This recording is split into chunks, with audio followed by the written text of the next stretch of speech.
c'est vrai que je pense qu'on est arrivé dans un moment où on a beaucoup fait de croissance et on apprenait même à décroître parce que on arrivait tellement à un niveau de croissance élevé qu'en fait, bah, on puise dans les ressources et ça devient dangereux. Donc, je pense qu'il faut qu'on réapprenne à décroître. Et c'est à nous maintenant de pouvoir essayer de faire évoluer les choses et de penser aux ceux qui arriveront. L'idée, c'était vraiment ça, c'était de pouvoir mettre à profit ses compétences dans un projet qui lie l'environnement, puisque je pense que ça va, enfin, c'est primordial. C'était environnement, l'innovation. Donc, c'était aussi ce point-là. En tant qu'ingénieur, j'ai toujours été sensibilisé à l'innovation. Donc, là, j'avais forcément l'aspect environnement, l'aspect innovation, et puis le challenge économique en disant, ben, s'il faut montrer aux gens que le recyclage, c'est pas forcément une tare et que c'est pas quelque chose qui est pas rentable et qui est compliqué. Donc mon challenge, c'était de pouvoir montrer ça aux gens en disant, mais le recyclage, ça peut être plus rentable économiquement et écologiquement que l'incinération ou l'enfouissement des déchets. Et je pense qu'on a énormément à faire sur les déchets. Aujourd'hui, il y a tellement de déchets qu'on jette. Là, on visitait l'autre fois des centres d'enfouissement, ça fait peur. C'est des camions qui arrivent, qui baignent des matières qui peuvent être perçues comme des matières premières.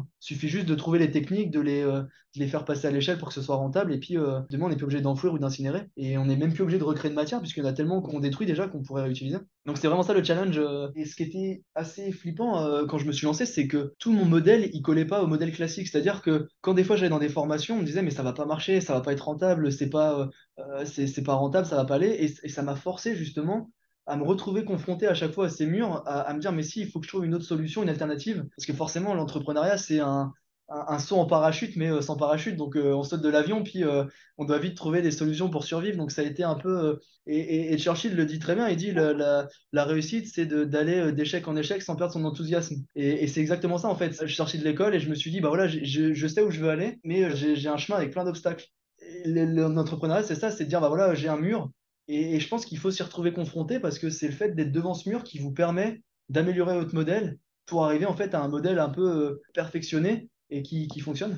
Et c'est pour ça que si j'ai un humble conseil, alors j'ai pas la science infuse, mais c'est de jamais abandonner et de toujours réussir enfin, voilà, à croire. Déjà, je pense qu'il faut croire énormément à son projet, puis après, une fois que ça c'est OK, on trouve toujours des solutions pour y arriver.